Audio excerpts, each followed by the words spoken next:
Shalom, selamat berjumpa kembali dalam layanan Sekar, semakin dekat dengan Kristus, khususnya buat jemaat GKI Jatinegara. Tentunya bagi semua yang melihat video ini bisa memberkati kita semua. Tema yang kita akan pelajari hari ini adalah dengan judul Perang yang harus dimenangkan, perang yang harus dimenangkan dalam situasi peperangan di berbagai tempat di belahan dunia ini. Sebelumnya mari kita berdoa terlebih dahulu. Bapa yang di dalam surga, kami ingin belajar melihat dari kebenaran firman Allah tentang perang-perang yang terjadi di muka bumi ini dan apa yang harus kami lakukan dalam situasi yang seperti sekarang ini sesuai dengan terang kebenaran firman Tuhan. Dalam nama Tuhan Yesus kami berdoa. Amin. Shalom sahabat Sekar yang dikasihi Tuhan, saya akan bacakan satu bagian firman Tuhan yang terambil dalam Matius 24 ayat yang ke-6. Demikian bunyi firman Tuhan. Kamu akan mendengar deru perang atau kabar-kabar tentang perang. Namun berawas-awaslah, jangan kamu gelisah. Sebab semuanya itu harus terjadi, tetapi itu belum kesudahannya. Ayat 13 dikatakan siapa yang bertahan sampai kesudahannya akan selamat. Dan ayat yang ke-14 dikatakan yang harus diberitakan adalah Injil Kerajaan sampai kemudian akan terjadi kesudahannya. Berbahagia mereka yang membaca, merenungkan, menjalankan firman Tuhan dalam kehidupannya. Sahabat Sekar yang terkasih, perang yang harus dimenangkan. Kita tahu dengan jelas ada dua belahan perang. Yang pertama adalah di Eropa yang berkenaan dengan peperangan Ukraina dan Uni Soviet. Kemudian Rusia, dan yang kedua kita lihat yaitu peperangan di Timur Tengah, yaitu Palestina dan Israel.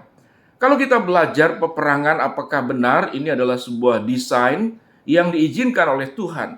Yang jelas Tuhan mengizinkan sebuah peperangan setelah manusia jatuh dalam dosa adalah bukan peperangan kemudian saling membinasakan manusia dengan yang lain. Bukan peperangan untuk mencaplok wilayah orang lain. Bukan peperangan untuk memusnahkan satu dengan yang lain dengan mengatasnamakan agama. Kita melihat bahwa di dalam agama manapun tidak pernah mengizinkan yang namanya peperangan. Khususnya berkenaan dengan firman Tuhan. Allah dengan jelas memberikan berita yang disampaikan adalah berita Injil Kerajaan Allah. Yaitu berita damai, berita kabar baik. Dan perintah 10 hukum Tuhan pun mengajarkan bagaimana kita harus saling mengasihi, dirangkum menjadi 2 hukum. Kasihilah Tuhan Allahmu dengan segenap hatimu, dengan segenap akal bunimu, dengan segenap kekuatanmu, dan kasihilah manusia seperti dirimu sendiri. Jadi peperangan itu tidak pernah diizinkan untuk saling membinasakan. Namun setelah manusia jatuh di dalam dosa, peperangan yang harus dilakukan adalah peperangan melawan dosa-dosa yang ada pada diri kita sendiri. Itu musuh kita. Peperangan kita adalah melawan iblis dengan segala kuasanya yang masih ada di dalam dirinya. Namun bukankah kuasa yang ada di dalam diri kita lebih besar daripada kuasa yang ada di luar kita? Kenapa peperangan timbul terjadi? Karena dosa. Kalau kita baca ayat-ayat yang berikut, dosa itu melahirkan apa? Melahir anak pinakan dan melahirkan cucu seperti apa? Firman Tuhan mengatakan peperangan timbul itu karena kebencian. Saling membenci. Peperangan itu timbul karena saling menyesatkan. Peperangan itu timbul karena kasih yang semakin dingin. Itu yang kita baca pada ayat-ayat yang berikut. Apa yang menjadi dampaknya? Firman Tuhan mengatakan terjadinya kelaparan di mana-mana. Itu salah satu faktor yang menjadi sumber akibat daripada peperangan, yaitu kelaparan di mana-mana. Listrik kemudian terputus, pasokan air terputus.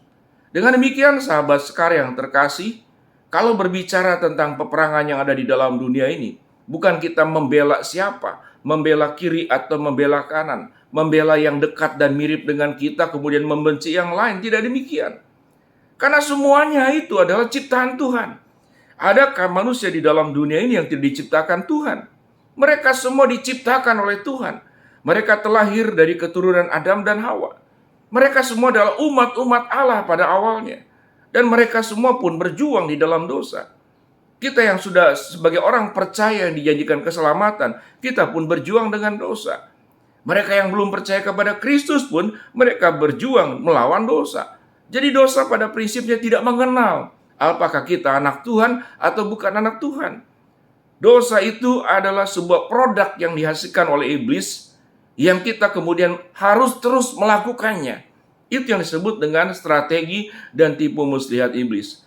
Dengan demikian, sahabat sekalian yang terkasih oleh Tuhan, mari kita belajar bersama-sama. Perang itu harus dimenangkan apa? Yaitu peperangan melawan diri sendiri. Peperangan mengalahkan ego. Kalau setiap orang sudah berhasil melakukan peperangan terhadap dirinya sendiri, maka yang timbul bukan kebencian, yang timbul adalah kasih. Yang timbul bukan penekanan dan saling otoriter, tapi yang timbul adalah saling berbagi dan saling menolong. Itu yang firman Tuhan katakan. Dengan demikian sahabat sekalian dikasihi Tuhan, mari kita selesaikan peperangan, yaitu peperangan melawan diri sendiri. Kalau setiap orang sudah mendapatkan Injil Kerajaan Allah, yang di dalamnya adalah berita, yaitu berita sebuah hubungan yang direkatkan kembali antara Allah dengan manusia, dan kemudian kita pun akan merekatkan hubungan kita antar sesama manusia. Mari kita berdoa untuk selesainya peperangan yang ada dalam dunia ini, dengan memulai dari diri kita sendiri, memerangi segala dosa-dosa yang ada pada diri kita. Mari kita berdoa. Bapa yang di dalam surga, terima kasih buat kebenaran firman Allah, dan kami mau belajar, kami memerangi kesesatan, kami memerangi kebencian, kami memerangi sikap otoriter, kami memerangi jiwa-jiwa yang kemudian penuh dengan hawa nafsu dan dikuasai oleh iblis, dan kami akan menjadi pemenang-pemenang, yaitu kami dimenangkan oleh kebenaran firman Allah, kami dimenangkan oleh kasih Kristus, sehingga kasih itu terwujud dalam hubungan manusia satu dengan yang lain. Dalam nama Tuhan Yesus kami berdoa. Amin.